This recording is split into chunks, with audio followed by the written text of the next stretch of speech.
예수님이 백부장을 아주 칭찬한 그런 내용이에요. 칭찬은 고래도 춤추게 한다 그러는데 칭찬을 받으면 힘을 얻습니다. 어느 설문조사에서 남자들 수백 명에게 당신이 살아가는 동안에 제일 살맛이 나는 때가 언제였습니까? 그랬더니 1번이 내가 제일 신나고 제일 살맛 나는 때는 아내의 인정과 칭찬을 받았을 때입니다. 두 번째가 직장에서 동료나 사람들의 인정이나 칭찬을 받았을 때라. 그런 대답이 나오더래요. 칭찬은 사람을 신나게 하고 즐겁게 하고 힘을 줍니다. 가능하면 우리 가정에서도 우리 교회에서도 세상에서도 사람들을 잘 칭찬해주고 격려해주고 인정해주고 힘을 주는 그런 삶을 여러분들이 사시기를 바랍니다. 칭찬은 꽃을 비추는 햇빛과 같아요. 근데 이 모든 자녀를 사랑한다는 부모들이 저지르는 공통적인 실수가 자기 아이를 칭찬을 잘 하지 않는다는 거예요.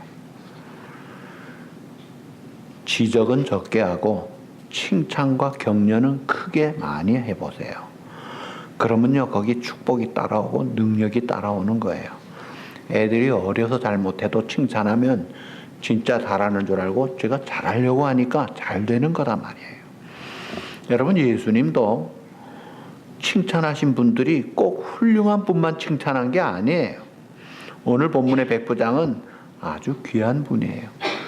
그런데 예를 들어 마태복음 9장에 보면 12해를 혈류병으로 앓는 한 여자가 그 예수님께 나왔을 때 가던 행렬 멈추시고 그 사람들이 싫어하고 사람들이 알면은 부정탄다고 하는 여자임에도 불구하고 오히려 그 여자를 향해 가시고 그 여자에게 따라 안심하라 내 믿음이 너를 구원하였다. 이는 그 마음에 저가 겉옷만 만져도 구원을 받겠다 함이라.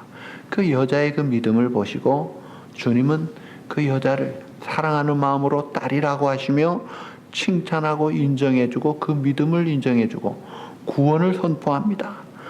여러분, 이 여자는 몸만 나은 게 아니라 그 인생이 바뀌었을 거예요. 누가복음 7장에 보면 바리새인 시몬의 집에 사람들이 모여 있을 때 예수님이 많은 사람 중에 너희가 이 여자를 보느냐? 그 여자가 멸시받는 부도덕한 사람들이 참 손가락질하는 여자를 가르치면서 그러면서 하는 말씀이 너는 내가 네 집에 들어올 때에 발 씻을 물도 주지 않았지만 이 여자는 눈물로 내 발을 적시고 그 머리털로 씻었고 너는 내게 입맞추지 않았지만 이 여자는 내 발에 입맞추기를 그치지 않았고 너는 내 머리에 감람유도 붓지 않았지만 이 여자는 향유를 내게 부었느니라. 이는 죄의 사랑이 많음이라. 그 손가락질 받는 그런 멸시받는 부도덕하다는 여자를 길게 칭찬하시고 그 다음에 축복을 선포하세요. 내 죄 사함을 얻었느니라. 내 믿음이 너를 구원하였으니 평안히 가라.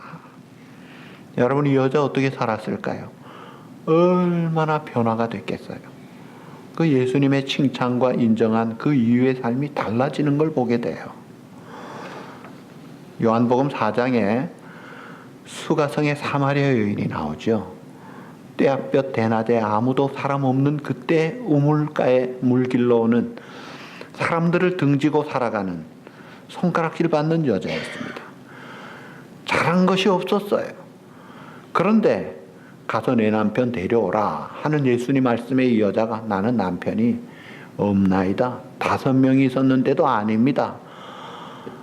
참 부도덕한 그 과거를 솔직하게 이야기할 때 그 요한복음 4장 17절에 보면 내 말이 옳도다.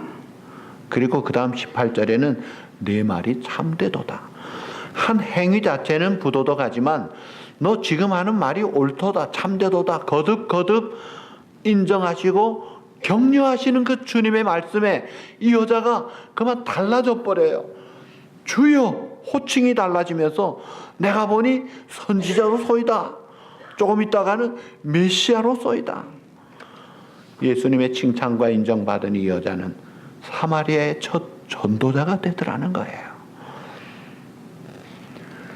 초대 예루살렘 교회에 처음으로 7 집사를 세울 때 그 집사의 자격이 성령과 지혜가 충만하여 칭찬 듣는 사람이라고 했어요. 바라기는 저와 여러분들이 우리 주님 앞에 칭찬을 좀 받아야 되지 않겠느냐. 잠언 31장 28절에 보면은 그대는 여러 여자 중에 뛰어난다 하느니라. 고운 것도 거짓되고 아름다운 것도 헛되나 오직 여호와를 경외하는 자는 칭찬을 받을 것이라. 여호와를 경외하는 여자는 칭찬을 받는 여자예요. 여호와를 경외하는 남자는 칭찬을 받는 남자예요. 그래서 우리가 칭찬을 좀 받는 생활도 해야 되겠고, 그 다음에 칭찬받은 자로서 칭찬도 잘 할 수 있어야 할 거예요. 여러분, 성경에 칭찬받은 사람들도 있지만 칭찬 못 받은 사람도 있어요. 가룟 유다는 칭찬 못 받았습니다. 그리고 죽어요. 왜요? 회개를 하지 않았어요.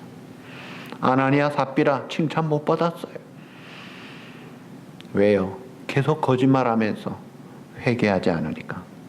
두 사람이 동시에 그날 죽더라는 거예요. 대만은 세상을 사랑하여 데살로니가로 가면서 칭찬이 아니라 씁쓸한 미래로 그 인생이 사라지는 걸 보게 돼요.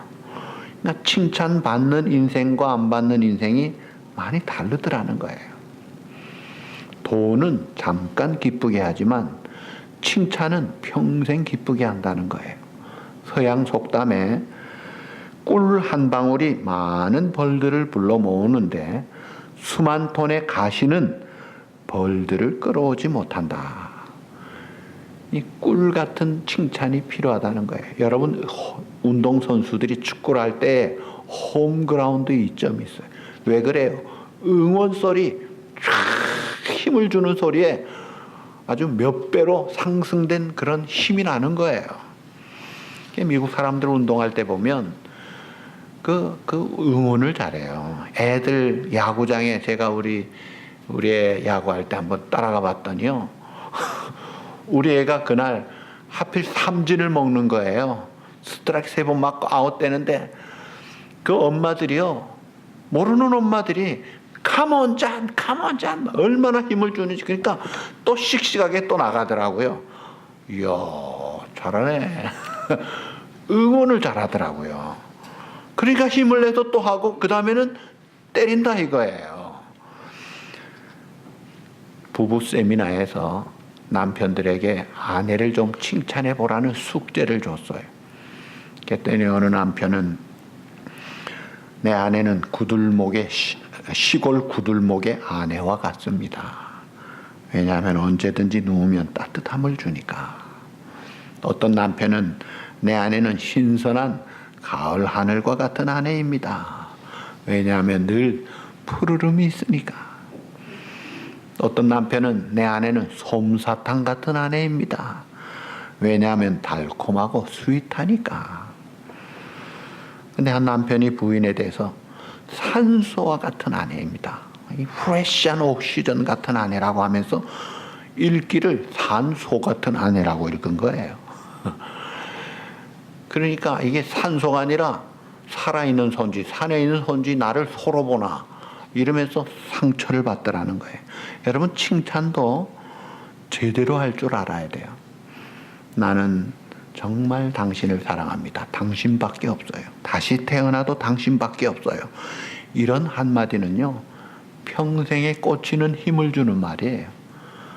비수들이 많이 꽂혀 있는 남편들, 아내들, 씁쓸하게 상처 속에 살아가는데, 여러분, 이민 일세로 우리가 힘들고 고달픈 이 시절을 살아가면서 좀 칭찬해주고 격려해주고 인정해주면 이런 어려운 시기도 좀 덜 힘들게 지나지 않을까요? 용기를 주면서 사는 게 얼마나 좋아요. 치료요법에도 음식을 통해서 하는 식이요법이 있어요. 책을 통해서 하는 독서요법이 있고 운동요법이 있고 음악요법도 있고 뭐 향요법도 있고, 그 중에 요즘 굉장히 인기 있는 것이 칭찬요법 혹은 감사 테라피예요. 이 감사하고 칭찬하는 것이 굉장히 활력을 주더라는 거예요.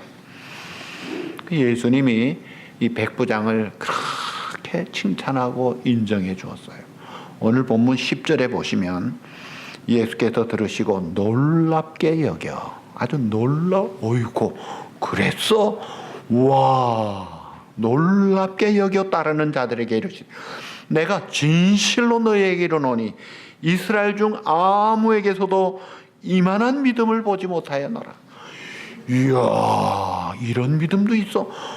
내가 이때까지 너희 중에 아무한테도 못 본 건데 얼마나 기뻐하시고 놀라울 정도로 그렇게 인정해 주시고 칭찬해 주셨던 그 백부장의 믿음, 이게 오늘 주제잖아요. 그런데 그 백부장의 믿음이 도대체 어떤 믿음이냐? 세 가지로 나타납니다. 믿음은 증거가 있어야 돼요. 증거가 없는, 다시 말하면 행함이 없는 믿음은 그거는 죽은 것이고 가짜예요. 근데 이 백부장의 믿음은 증거가 있는데 그 첫 번째가 사랑이었어요. 그 사랑의 믿음이었어요. 오늘 본문 5절 6절에 보세요. 예수께서 가버나움에 들어가시니 한 백부장이 나와 간구하여 이르되 주여, 그 다음 말씀, 내 하인이 중풍병으로 집에 누워 몹시 괴로워하나이다. 여러분, 백부장이면 이 로마의 장교입니다. 그 당시에 이 하인은 사람 대접을 제대로 받지 못했어요. 주인이 특별히 나빠서가 아니라 일반 관습이었습니다. 그래서 종들은 물건이나 가축처럼 사고 팔고 할 수 있고, 종들의 죽고 사는 것도 주인의 손에 달려있고, 이게 짐승, 물건 취급받는 그런 시대예요. 그리고 한 명 죽어나가면 다른 사람도 얼마든지 채울 수도 있는 그런 능력도 있는 백부장이에요.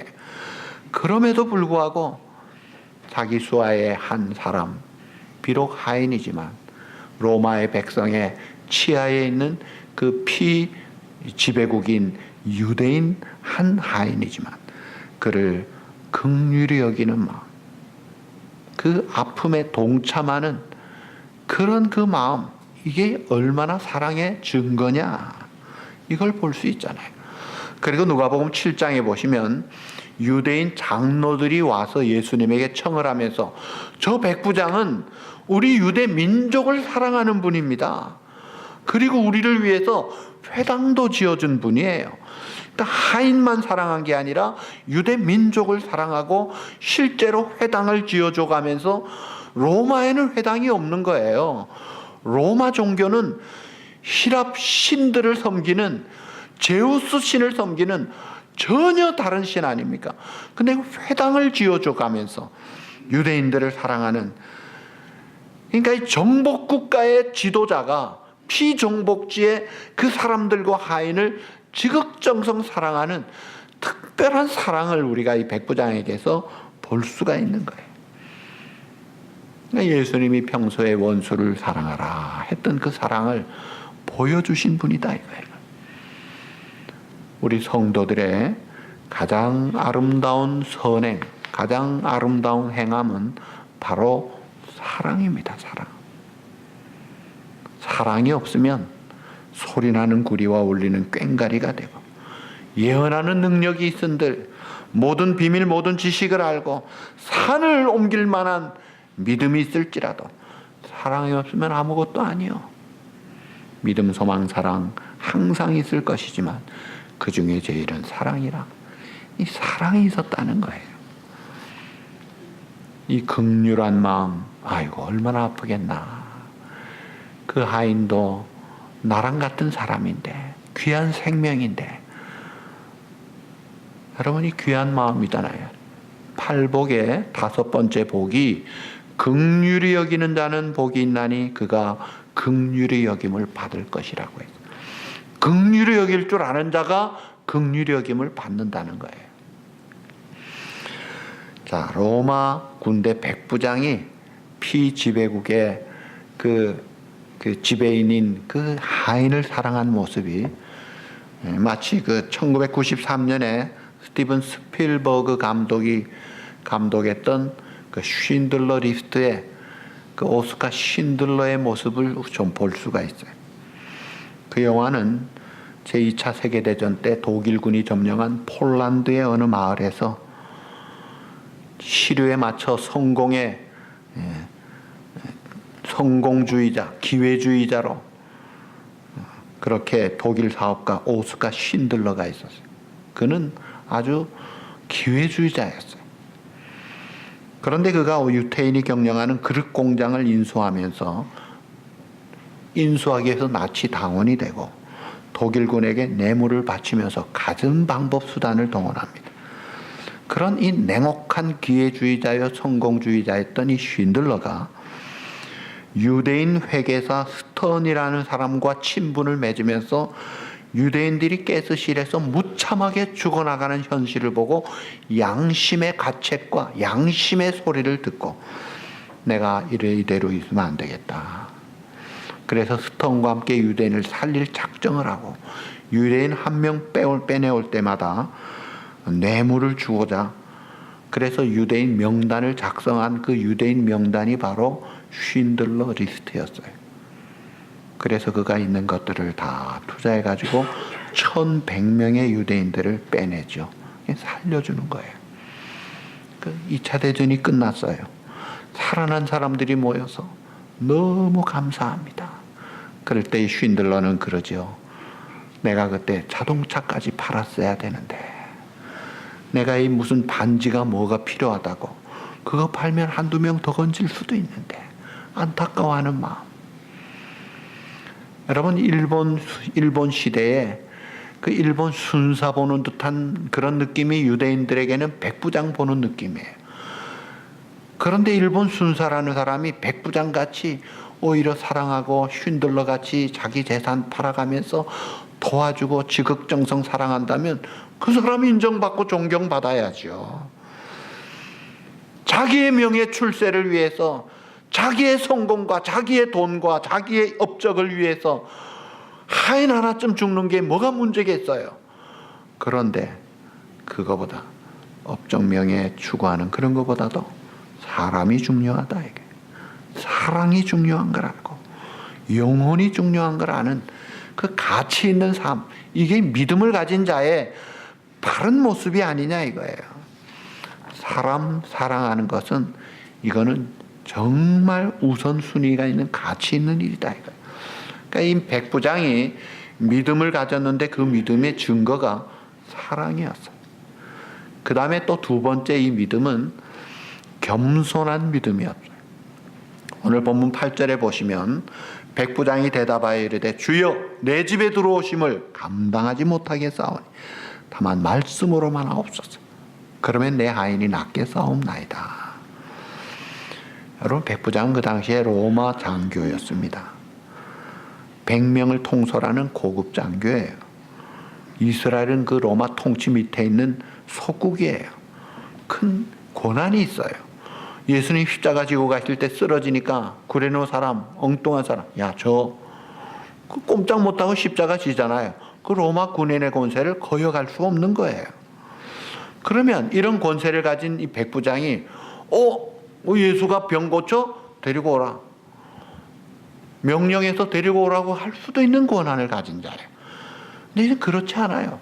자기가 가서 그 예수님 말씀하는 그 예수님 앞에서 호칭이 주여, 로드, 쿠리오스, 주여라고 하면서 주님이 내 집에 들어오심을 내가 감당하지를 못하겠습니다.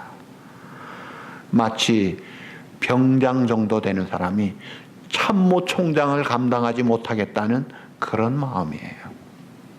참모총장 위에 왕을 지금 만나는 그런 마음이에요. 그 겸손한 마음이에요.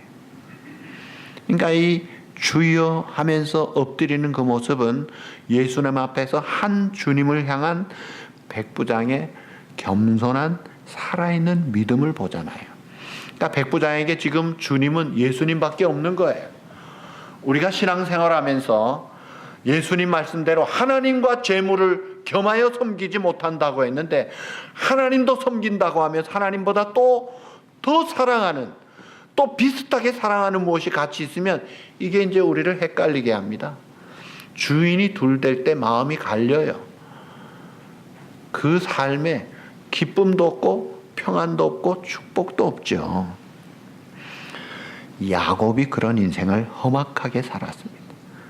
야곱은 하나님 한 분만 섬겼다기보다는 그 야곱이 처음에 주님으로 모셨던 그 주님이 장자권이었습니다.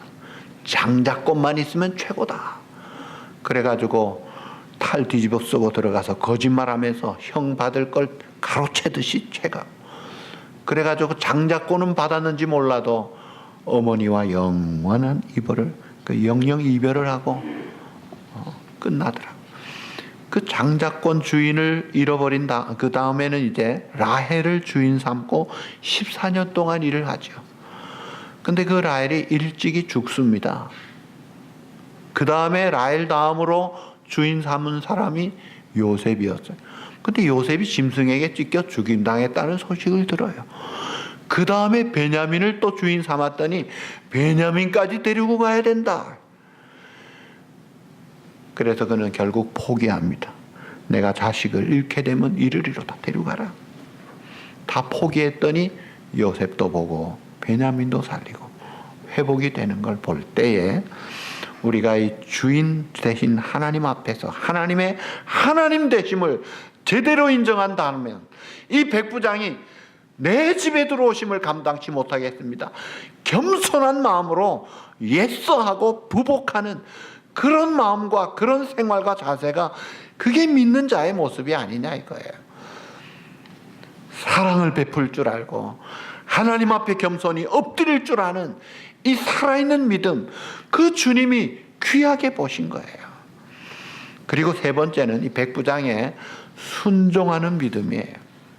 말씀만 하옵소서. 그러면 낫겠습니다.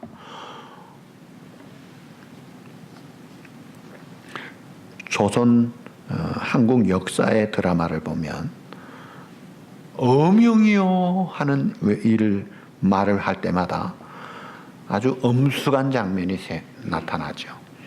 그 어명이요란 말을 외치는 사람의 직급이 낮아도 그 말을 듣는 높은 사람이라 할지라도 어명이요 하면 다 엎드립니다. 왜냐하면 어명은 왕의 명령, 그 나라의 최고의 권위를 가진 자의 명령이기 때문에 다 엎드리는 거예요. 그런데 그 왕명도 예를 들어 조선 왕의 권위는 그 명령이 조선 땅 안에서만 해당되지 중국, 일본까지는 못 가요. 옛날에 우리는 세계 역사에서 가장 큰 제국이었다고 하는 대영 제국, 16세기에서 18세기 동안 가장 강성할 때 해가 지지 않는 나라라 그랬죠. 1922년 기록에 의하면 그때 이 영국이 세계 땅덩어리의 4분의 1을 차지했고 세계 인구의 5분의 1을 차지한 그 5분의 1의 인구가 4억 5,800만 명으로 나와 있습니다. 그러니까 왕명 한마디에 세계 땅의 4분의 1과 5분의 1이 딱 굴복할 수 있는 그런 권세를 가진 최고의 왕이었어요. 그러나 예수님은 그런 왕 저리 가라. 온 우주의 왕이에요. 모든 나라 왕들의 왕이에요. 보이는 것 보이지 않는 것의 왕이에요. 어제 오늘 내일 영원한 왕이에요. 그 주님 앞에 선 이 백부장, 그 명령하시는 왕의 명령 앞에 군인 정신답게 예서 상명하복, 상관이 명령하면 부하는 복종하는 그런 것에 익숙하게 길들여진 그 사람. 천국은 어린아이들과 같은 자가 들어간다고 했는데 그 어린아이가 순종을 잘할 때, 단순하게 순종할 때 그 마음을 인정해 주는 거 아니에요? 그러니까 이 예수님의 말씀이라면 중풍병도 왜 순종 못하겠습니까? 바람과 파도를 잔잔케 하고 온 땅을 창조하신 능력을 가진 전능하신 하나님 한 말씀만 하시면 끝이죠. 그래서 예수님이 가지도 않고 고쳐주셨잖아요. 백부장이 그렇게 말씀하고 갔더니 나았다. 자, 그러니까 이 예수님이 2000년 전에 원격 치료를 하신 거예요. 제가 우리 게 초창기에 앤서링 머신이 저희 집에 있었습니다. 바깥에서 일 보다가 혹시 앤서링 머신에 뭐가 들어왔나 해서 집에 전화를 걸어서 이렇게 탁탁탁 누르면 그 앤서링 머신 대답이 이렇게 나와요. 그것만 들어도 이야 대단하다. 근데 어느 날 보니까 어떤 사람이 여기서 바깥에 자기 차에 탁 하니까 시동이 탁 걸리는 거예요. 이야 대단하네. 여러분, 예수님은요 2000년 전에 저 멀리 있는 백부장의 하인 내가 고쳐주리라. 그래? 그럼 내가 고쳐주마. 나아라. 예. 약이나 의학 기제 사용하지 않고 그 예수님의 능력의 말씀은 그대로 원격 치료가 되더라고요. 그게 하나님의 능력입니다. 우리가 깜짝깜짝 놀랄 발전도 이미 예수님은 다 가지고 계신 분이에요. 그러니까 예수님의 믿음에 응답하신 하나님의 그 놀라운 능력이 이루어진 아름다운 현장을 우리가 보잖아요. 그러니까 백부장이 사랑하는 마음을 가지고 내 하인의 이 중풍병 괴로워하는 하인을 고쳐주십시오. 겸손한 마음으로 내 집에 들어오심을 감당치 못하게 말씀만으로도 충분히 하지 않습니까? 이야, 참 놀랍다. 이 믿음 귀하다. 그 믿음에 응답하셔서 치료가 되고 하나님의 나라가 이루어지는 모습을 봅니다. 그러면서 11절 12절에 보시면 또 너희에게 이르노니 동서로부터 많은 사람이 이르러 아브라함과 이삭과 야곱과 함께 천국에 앉으려니와 그 나라의 본 자손들은 바깥 어두운 데 쫓겨나 거기서 울며 이를 갈게 되리라. 자, 하나님의 나라에 대한 말씀을 합니다. 여기 보니까 아브라함, 이삭, 야곱은 확실하게 천국 갔어요. 예수님이 말씀하니까. 근데 그 후손이 다 가는 게 아니더라고요. 그 나라의 본 자손. 누구예요? 아브라함, 이삭, 야곱의 혈통의 자손들이 어떻게 된다 했어요? 바깥 어두운 데 쫓겨나 울며 이를 갈게 된다. 천국은, 하나님의 나라는 혈통으로 가는 나라가 아니에요. 전통으로 가는 나라가 아닙니다. 문화로 가는 나라가 아니에요.